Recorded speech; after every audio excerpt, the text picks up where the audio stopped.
What's good, everyone? OJ here. Welcome back to another video. Today we're taking a look at two different things that I want to talk about. Well, three technically if you count what we're going to discuss with Shin Megami Tensei 5, but we're going to first start off with Shin Megami Tensei 3 Nocturne HD Remaster. That's simply very easy to remember all of that stuff, guys. But yeah, we have a somewhat official release date, a kind of official release date, but not 100% confirmed, because in the Nintendo of Europe press release that was sent out recently, they did state that the game is coming on May 25th, 2021, and pre-orders start pretty much soon at this point. Now, what we're waiting for is the official announcement, probably going to come from Atlas at the Shin Megami Tensei Online event that's going down recently, linked in the description below for all of the information when you can watch that or pay attention to that or stay in tune for that. But does this set the ground for what we're going to see with Shin Megami Tensei 5?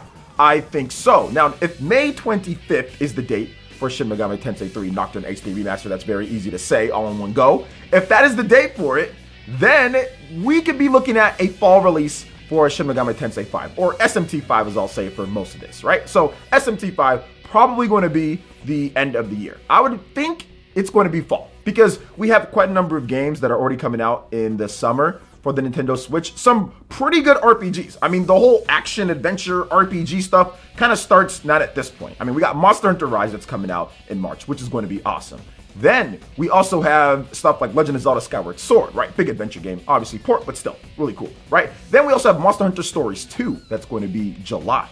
And we also have Neo, The World Ends With You as well, right? And then I do think that we're going to be getting this game, probably SMT 5, it's going to be maybe October. That's what I'm thinking, September, October, somewhere in that range. So things are kind of setting up pretty good. Now, what's going to be the key with SMT 3 Nocturne HD Remaster is if Sega can actually follow through with what they talked about with improving the game on the day one patch. Now, there were a lot of fans that were upset with the Japanese release of the game because that came out last year and there was some stuttering, some problems, some frame rate issues here and there was some crashing, and the compression of the music, not so good, right? So there was a number of different things that needed to be addressed, and Sega did come out and say, hey, we are going to be working on those for the Western release. So expect to have a day one patch for the game and for them to fix most of the stuff or some of the stuff. I don't know about the music though. I don't know about the music, but I think maybe that's the reason why they wanted to take some more time, because they know that this game, while it did good in Japan, I think it sold over 100K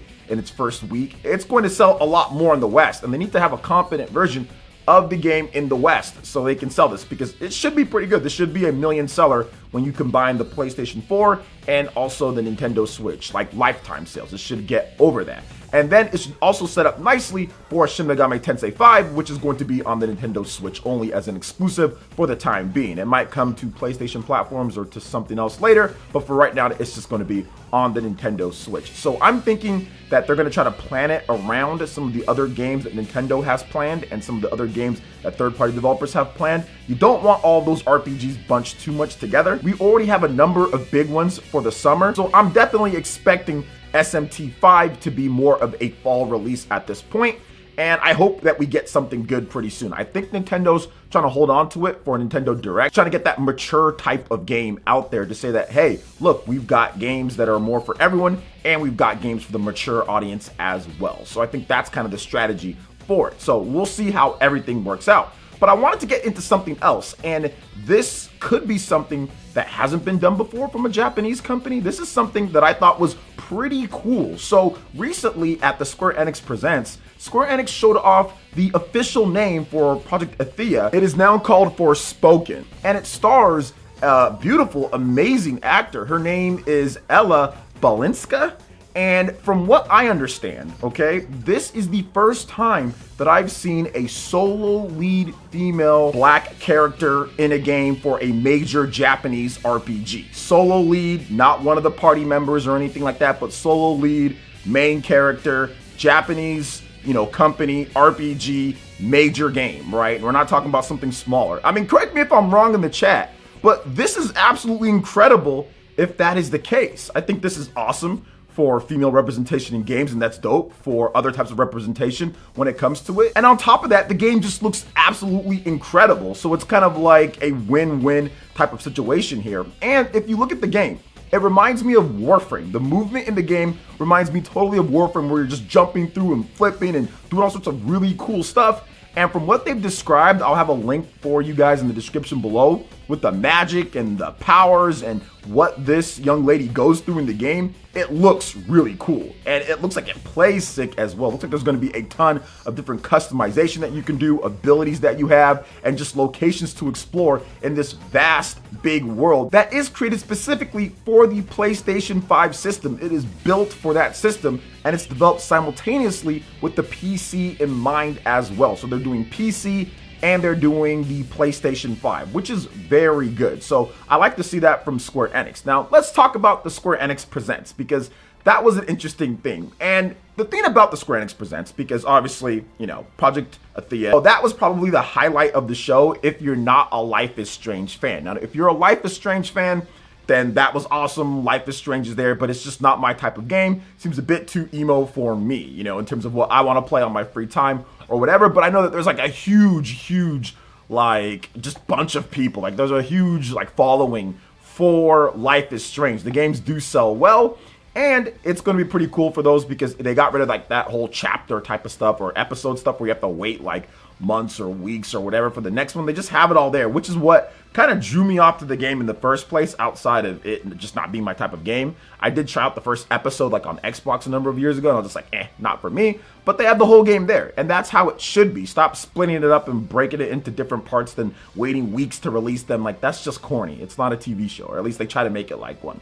I mean, that was cute for, like, I don't know, maybe like a week before it got, like, tiring in the 7th generation. They started doing that episodic type of thing. Even Resident Evil did it. You know, I was just like, what is this? I just waited for like all of them to be released, and then, you know, here you go. Then you play the game. I don't want to have to wait. Like, no game is that important. I'm sorry. But anyway, they got rid of doing that. So that's a good thing. That's definitely a good thing. But I do want to discuss a few other things with the Square Enix Presents. Now, the overall show wasn't very good. Like, it just wasn't a very good show. But at the same time, I'm not upset or I'm not angry. And the reason why is because they told us everything that was going to be in the show before the show started. They said it's going to be Outriders. They said it's going to be mobile. They said it's going to be Balan Wonderworld. They said it's going to be AAA Night. No, they didn't say that. They did say it's going to be all of that type of stuff, right? So we kind of already knew what to expect heading into it. The Forspoken was a complete surprise, and that was something that they just added in there, obviously, to have like that one more thing, Nintendo Direct type of, you know, deal and end the show on a bang. But it was a lot of mobile, it was a lot of other stuff,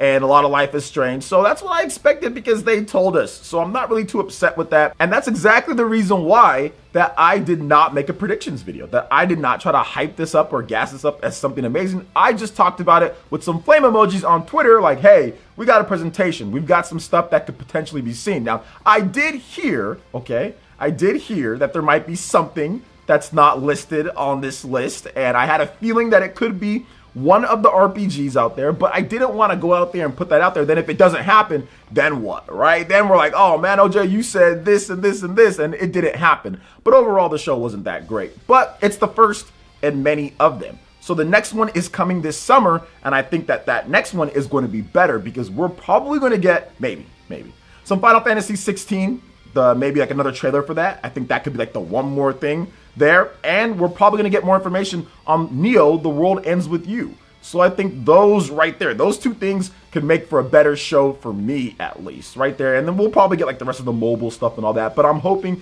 that it's going to be maybe a little bit more Japanese focused. Maybe we even also get some more information on Project Triangle Strategy. Maybe another demo gets released with some feedback and some updates and everything, which they've done that before with Octopath Traveler and also with Bravely Default 2. So I'm guessing that's going to be what they're packing in for the next Square Enix Presents. So it's just the first one.